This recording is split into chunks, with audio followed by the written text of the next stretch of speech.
Hello दोस्तों, मैं मनोज कुमार आज आपके लिए आरआरबी ग्रुप डी मैथ के प्रीवियस ईयर क्वेश्चन करा रहा हूँ। देखिए, मैंने अब तक 13 पार्ट करा दिए हैं। ये 14वां पार्ट है। करते हैं 101 प्रश्न से स्टार्ट। देखिए, ये कह रहा है कोई वस्तु पहले 4 सेकंड में 18 मीटर और अगले 2 सेकंड में 16 मीटर की दूरी तय करती है। उस वस्तु की औसत गति क्या है? देखिए, इसमें एक फॉर्मूला लगता है औसत गति का। ये होता है औसत गति बराबर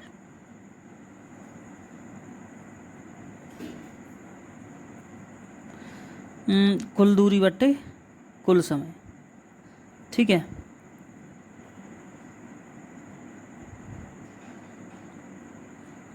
ये होता है। तो कुल दूरी कितनी है? देखिए, 18 मीटर है, ये 16 मीटर है, तो कितनी हो गई?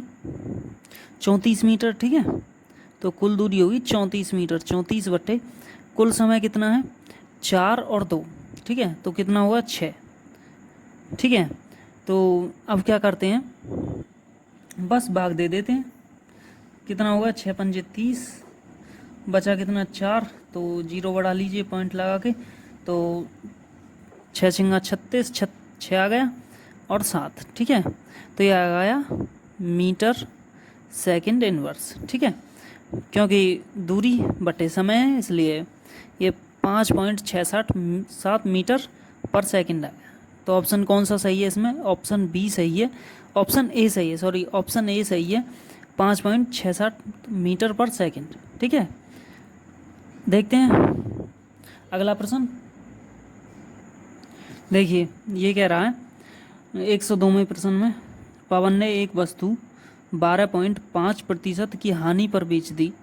यदि उसने वह वस्तु ₹56 अधिक में बेची होती तो उसे 22.5% लाभ प्राप्त हुआ होता। ठीक है, 25% लाभ प्राप्त करने के लिए उस वस्तु का विक्रय मूल्य कितना होना चाहिए, ये पूछ रहा है। तो देखिए, इसमें कह रहे हैं 12.5% की हानि पर बेच दी, तो कितने की बेच दी? ये बेच दी 87.5% की। ठीक है, अब ये कह रहे हैं उसे 22.5% लाभ प्राप्त होना चाहिए, इतने में बेचे तो प्राप्त हुआ होता। ठीक है, तो अब क्या करेंगे, 122.5 में बेच दी इसका मतलब। ठीक है, तो कितने अधिक लाभ प्राप्त हुआ? देखिए, 5 में से 5 गए तो 0, 12 में से 7 गए तो 5। ठीक है, और 11 में से 8 गए तो 3। तो कित पॉइंट लगा लीजिए, यहाँ प्रतिशत लगा लीजिए, तो कितने अधिक? 35.0 में अधिक में बेची। तो ये कह रहे हैं 56 अधिक में बेची, तो 56 लगा लीजिए यहाँ। ठीक है, अब क्या करेंगे, 1% बराबर हो जाएगा 56/35। ठीक है, अब ये पूछ रहा है 25% लाभ प्राप्त करने के लिए उस वस्तु का विक्रय मूल्य। अब क्या करेंगे, दोनों ओर 125 से गुणा कर देंगे, तभी तो 25% लाभ होगा। तो दोनों ओर 125 से गुणा कर देंगे, इधर भी 125 से। 56/35 गुणा 125, 55/35, 5 दूनी 10, 55/25, 7/56 हो गए।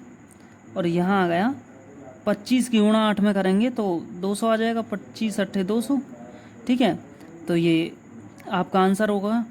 ये 25% लाभ प्राप्त करने के लिए उस वस्तु का विक्रय मूल्य 200 रुपये होगा। ठीक है, तो ऑप्शन कौन सा सही है इसमें? ऑप्शन सी सही है, 200 रुपये। तो देखते हैं अगला प्रश्न। देखिए, इसमें कह रहा है एक पाइप एक कुंड को 7.8 घंटे में भर सकता है, जबकि दूसरा पाइप इस कुंड के पूरा भरे होने पर इसे 19.5 घंटे में खाली कर सकता है। दोनों पाइपों को उस समय खोला गया जब कुंड आधा खाली था।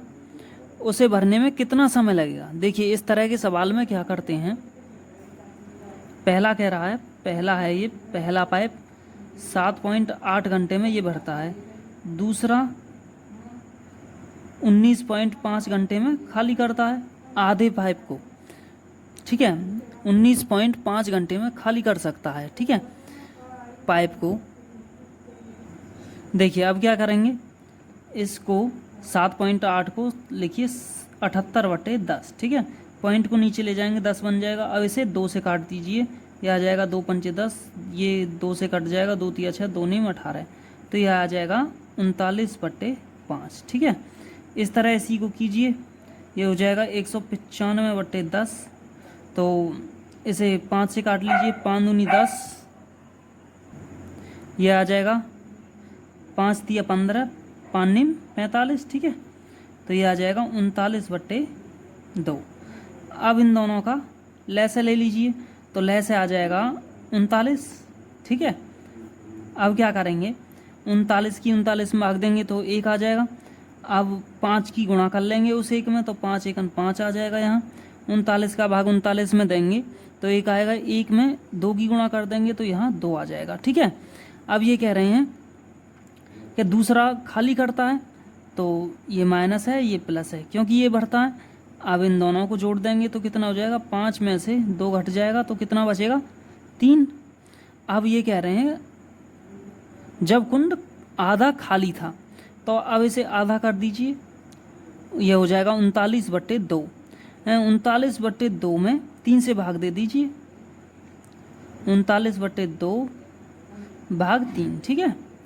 अब क्या करेंगे, 3 से इसे काट दीजिए, 3 एकन 3, 3 तिया 9, तो ये आ जाएगा 13/2। अब 13/2 को हल करेंगे तो 2 छिक्के 12 और 2 पंजे 10, ठीक है। ये घंटे लगेगा 6.5 घंटे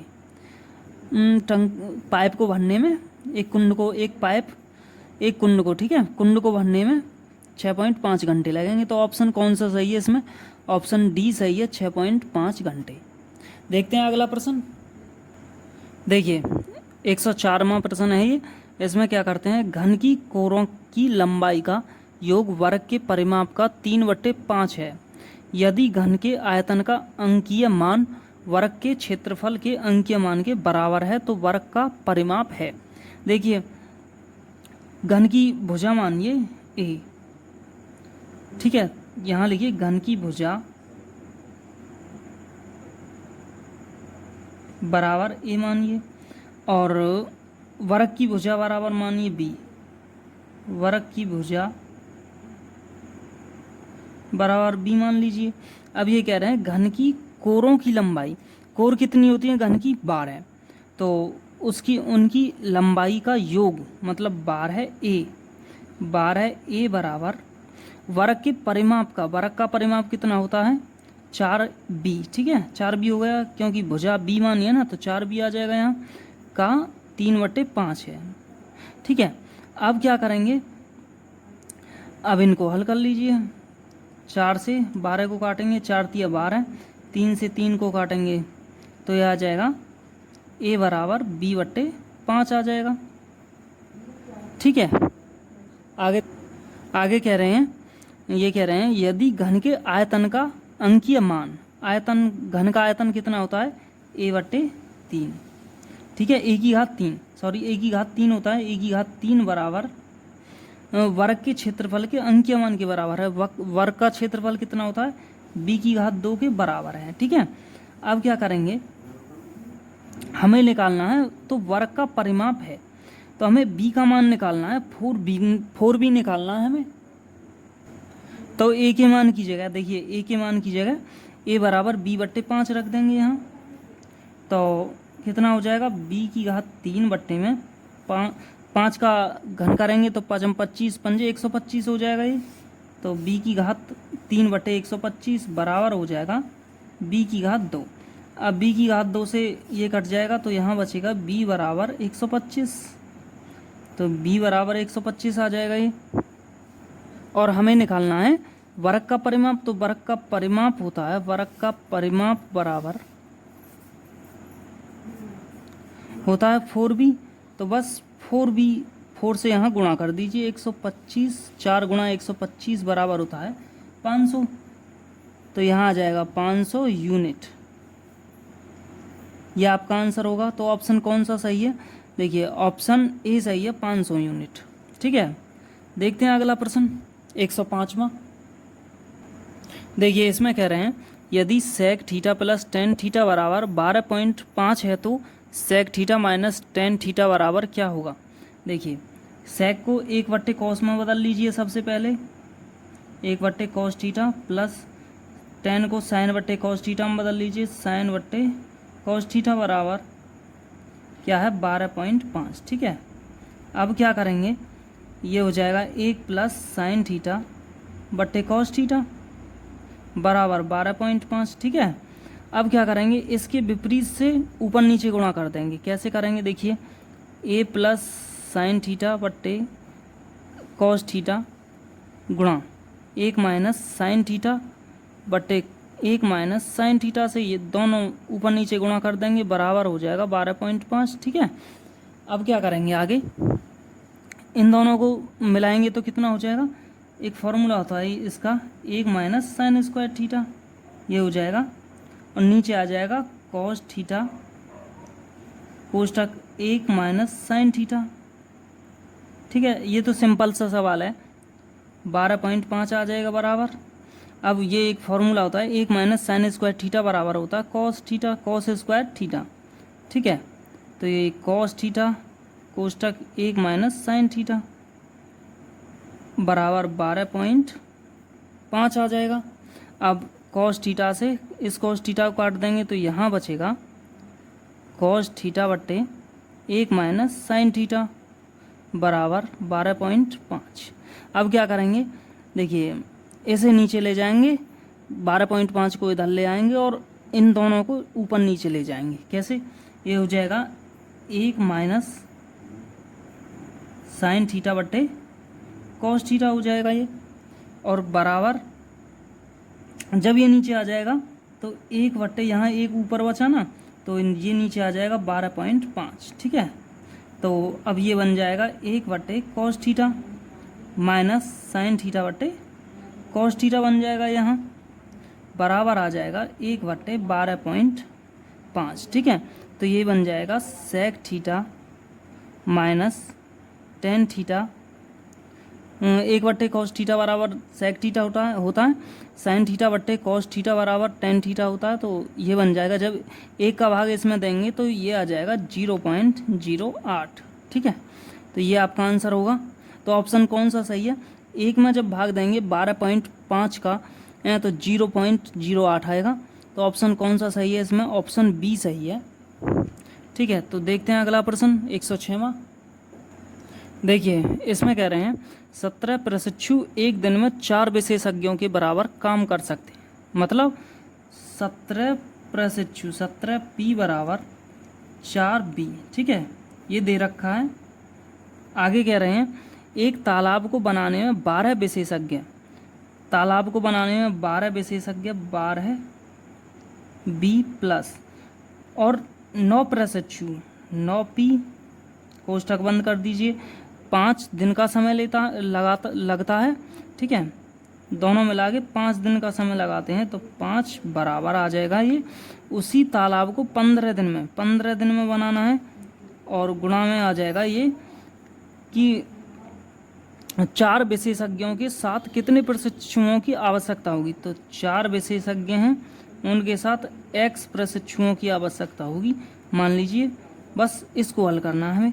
देखिए यहाँ B का मान रख लीजिए, क्योंकि प्रशिक्षु निकालने हैं ना हमें, तो B का मान कितना आ जाएगा यहाँ, देखिए यह आ जाएगा 12 गुणा B का मान रखेंगे तो 17 बट्टे 4 P आ जाएगा, 4 इधर जाएगा और P आ जाएगा यहाँ 9 P कोष्ठक बंद कर दीजिए। अब 5 से 15 को काट दीजिए तो यहाँ 1 बचेगा, बराबर 5 तिया 15 आ जाएगा, यहाँ 3 आ जाएगा, और यहाँ 4B, यहाँ भी 4B बराबर कितना है, देखिए 4B बराबर 17P आ जाएगा।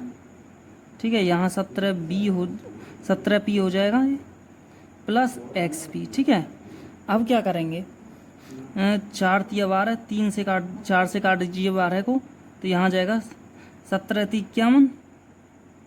51 P प्लस 9P आ जाएगा, यहाँ बराबर हो जाएगा 17P प्लस XP। ठीक है, अब क्या करेंगे, देखिए 51 प्लस 9 जोड़ेंगे तो कितना आ जाएगा 60P बराबर आ जाएगा ये इसमें से p कॉमन ले लेंगे तो यहाँ p गुणा 3 हो जाएगा और 17 प्लस x हो जाएगा ये। तो p से p काट देंगे और 3 से काटेंगे 60 को, तो ये आ जाएगा 3 दूनी 6, 20 आ जाएगा यहाँ। तो ये हो जाएगा 20 बराबर 17 प्लस x, ठीक है। अब 17 को इधर ले जाएंगे तो x बराबर आ जाएगा 20 में से 17 को घटा देंगे 3 बचेगा। ये आपका आंसर होगा। तो ऑप्शन कौन सा सही है इसमें? देखिए प्रशिक्षुओं की 3 प्रशिक्षुओं की आवश्यकता होगी, तो ऑप्शन ए सही है इसमें। देखते हैं अगला प्रश्न। देखिए इसमें कह रहे हैं 107वें प्रश्न में किसी खाद्य पदार्थ में चीनी और आटे का आरंभिक अनुपात 17:28 है। ये आरंभिक है। देखिए ये चीनी का है, यहाँ लिखिए चीनी और ये आटा, ठीक है। ये अनुपात दे रखा है, तो कितना है 17:28, ठीक है। दूसरा है कितना हो जाता है 2.5 हो जाएगा, ये हो जाएगा 2.5, ठीक है। अब ये कह रहे हैं एलिजाबेथ ने बाद में कितना आटा और मिलाया। देखिए चीनी हमें बराबर रखनी है, आटा मिलाना है हमें, तो इसलिए यहाँ पर क्या करेंगे, देखिए पहले में चीनी को बराबर करने के लिए 2 से गुणा कर देंगे और आटे में और चीनी में, ठीक है।